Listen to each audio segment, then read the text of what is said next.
Welcome back to another one. We're doing another pitch meeting, one of our favorite segments. Yes, it is. And it's one of our favorite things to do, but also at the same time, we're talking Star Wars, which is one of our favorite movies to watch, one of our favorite things to watch. Well, it wasn't a long time ago, but now it is. Because of what, Mandalorian? No, I think we watched all the movies.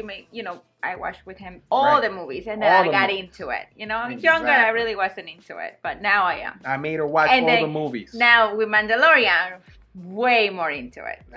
That's right. So we're gonna take it all the way back to Episode 1, Star Wars Episode 1, The Phantom Menace pitch meeting. Let's go. Let's do this. So you have a Star Wars prequel script for me? Yes, sir, I do. A surprise, to be sure, but a welcome one. Okay, right off the bat, that sounded awesome, and I'm gonna steal it for the script. Yeah, go for it, thanks. So what happens in the movie? Well, I'd like to gear this one towards kids a lot more, you know? Makes sense, that'll help us sell toys. Exactly, so what I did was focus heavily on politics. Oh, kids love politics. Oh yeah, my kids will not shut up about politics. Same here, they're like, Dad, can we go read some books on trade regulation? And I'm like, shut up and play with your Nintendo 64, you nerds. Well, your kids are gonna love this movie because a major part of it has to do with the taxation of trade routes to outlying star systems. The taxation of trade routes to outlying star systems is tight. So yeah. So anyway, the greedy Trade Federation blockades this planet Naboo in preparation for an invasion, right? Okay. So the Chancellor of the Republic is gonna send Obi-Wan Kenobi and his master Qui-Gon Jinn to negotiate with the Viceroy. So Obi-Wan is an apprentice in this movie. Well, in the opening text scroll, we're gonna call him a Jedi Knight, and at the end of the movie, we're gonna have a thing where he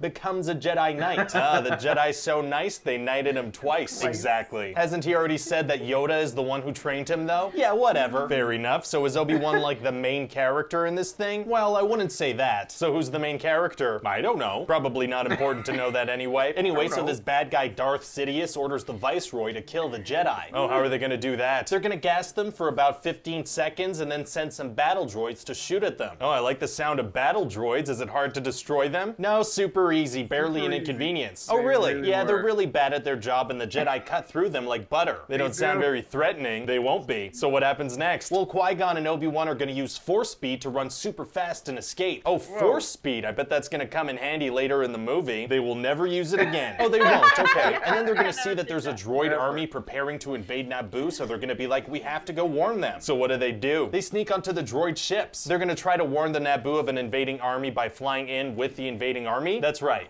And then they're gonna end up on Naboo and meet this creature, Jar Jar Binks. Oh, what's he like? Oh, he's gonna be a fan favorite. He's like a giant lizard rabbit thing that says funny stuff. What kind of funny stuff? Like, oh, this isn't gonna be messy, me no watching. Okay. And at another point, he's gonna be like, you should follow me now, Okie Day. I'm not sure I get it. Well, trust me, people are gonna love Jar Jar. If you say so. He's also gonna be banished from his society. Oh, being an outcast is actually pretty badass. What did he do? He was too clumsy. Oh, okay, never mind. So anyway, he's gonna tag along with the Jedi for the rest of the movie. How come? Because that works. And they're all gonna rescue Queen Amidala from a couple of droids and then escape through the blockade. Is that gonna be hard to do? No, super easy, barely an inconvenience. Wow. So then they're gonna go to Tatooine and realize they need a new part for their ship. Bummer. And Jar Jar's gonna step and poo. Are people gonna think that's funny? Yeah, poop is hilarious. Well, okay then. So Qui-Gon is gonna try to buy the part he needs at one of the smaller shops he finds. Do they have it? Yeah, the flying bug salesman says he has the only one in town. Is he telling the truth? I don't know. Qui-Gon's gonna take his word for it and not check anywhere else. So Qui-Gon's gonna buy it. Well, all he has is some credits that the guy doesn't want to accept. So he's gonna look around town to see if anyone's willing to exchange the credits for other currency. No, he's gonna set up an elaborate bet involving a boy and some kind of space race thing called pod racing. Okay, this sounds overly complicated. It's so you can sell video games. Oh, that's fantastic. I love it. And this boy is actually Anakin Skywalker, aka Darth Vader. Oh, very interesting, like a teenage Darth Vader. No, like a teeny tiny little boy Darth Vader. Oh, people want to see Darth Vader as a little boy, right? Maybe. Exciting stuff. And he and Queen Amidala are gonna have kind of a mother-son dynamic going on. Oh, that's cute. And in the next movies, they're gonna bang. What? Anyway, so Qui-Gon senses that Anakin is strong with the Force, so he wants to get his midichlorian count. Midichlorians? Oh yeah, they're microscopic life forms that allow the host to detect the Force. So now we're saying that to use the Force, you need to have a bunch of microscopic microscopic life forms in your blood? That's right, and we're also gonna imply that midichlorians are what fathered Anakin. We're implying that tiny life forms somehow banged Darth Vader's mom. Something like that. I guess that adds to his backstory. So anyway, then they're gonna ditch Anakin's mom and go to Coruscant for a bunch of politics and meeting and talking and talking and talking and talking. I hope that takes up a big chunk of the movie. Oh yeah, a solid 30-40 minutes. I love it. And Qui-Gon is gonna explain to the Jedi Council that Anakin is special and needs to be trained, and they're gonna be like, nah, how come? They say he's too old and they sense fear in him and they all just feel really weird about it. So their plan is to just hope it all works out? Pretty much. Then the characters are gonna go back to Naboo. So what do they do with Anakin? They can't just bring a child to a war zone. They're gonna bring a child to a war zone. Interesting choice. Yeah. And they have to pass the blockade again? Nah, the blockade is gone now. How come? Because that works. And then we're gonna have a grand finale with a whole lot of stuff going on. Oh, what kind of stuff? Well, this bad guy Darth Maul is gonna kill Qui-Gon. Oh no. And he's almost gonna kill Obi-Wan. Oh, taking on 2 Jedis. I can't wait to see what this bad guy does in future movies. Oh, he's gonna die. Oh, he is. Yeah, he's just gonna stand there while Obi-Wan does a bunch of acrobatics and cuts him in half. Man. Wow. And then Anakin is gonna accidentally blow up the ship that's controlling all the droids. Lucky kid. Yeah, and he's gonna be like, now this is pod racing. Oh, that doesn't make any sense. Yeah, because he's like this.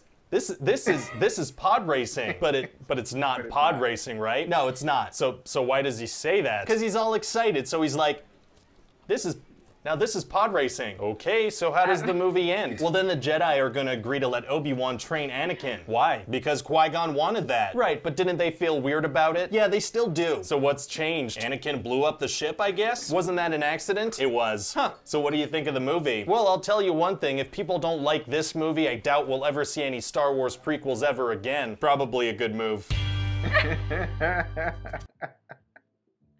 Oh man. Oh yeah, I got bored with all that stuff. You know, I remember going to the movie theater so excited as a kid, ready to watch this movie, the Star Wars prequels, episode 1, directed by George Lucas, and he's absolutely right about everything. Everything he said, he's absolutely Sounds right. like it. It was geared towards kids because, you know, they had this little young kid playing Anakin Skywalker, and there was a pod race and everything. But mixed in between it was all this political space Senate stuff that any kid would have been bored out of their mind. Not only kid, adults. Listening to. I remember being bored. I think I fell asleep. It's almost like George Lucas was watching way too much CNN or any other news channel before he wrote a script or while he was writing a script, and decided to write a script while he was watching some kind of news channel. Oh my God. I don't. And then Jar Jar Binks, that character, everybody hated him, and George Lucas swore it was gonna be a hit with everybody, and everybody hated that character, including myself. And no one, and didn't come back. He did come back. He came back. He did? And then the characters that people liked, he killed off in that movie. Like Darth Maul. Well, actually, technically, Darth Maul didn't die. Darth Maul is the bad guy with the spikes. Oh, okay, yeah. That fought the 2 Jedi at the end. Yeah. And he pretty much got cut in half right at the end of the movie. They should have saved him for more movies. Wait, but you say that he didn't really... He did it, like, they brought him back in the animated cartoons and in some comic books and in some books. But for that trilogy, for those 3 movies, he was pretty much dead. We didn't see him again. It would have been so amazing if maybe Darth Maul would have still been alive for the rest of the movies, right? And maybe he went to fight a grown-up Anakin Skywalker. That would have been amazing in the second one or in the third one. Keep him in the movie. Or maybe if he, you know, let's say Darth Sidious would have been like, you know, Anakin, you're going to be my new apprentice, but you got to go up against Darth Maul. Something like that. That would have been more epic. But they got rid of him the first movie. I was so upset. I'm still upset. I'm upset till this day, like 20 years later. Why? Why did they have to cut him in half? Because you just remembered it. Exactly. You forget about these things. I honestly forgot almost a lot of that movie. I think because a lot of it was forgettable. Yeah, it was forgettable. I remember the kid, a lot about the kid, but like everything else, I'm like... Yeah, there was a lot of... But I'm not going to lie. It was forgettable. It was forgettable. But it is what it is, guys. You know, not every Star Wars movie is going to be perfect. I mean, there are things that I liked about it. I really like Obi-Wan Kenobi. I always liked this character, Qui-Gon Jinn. I like that character as well.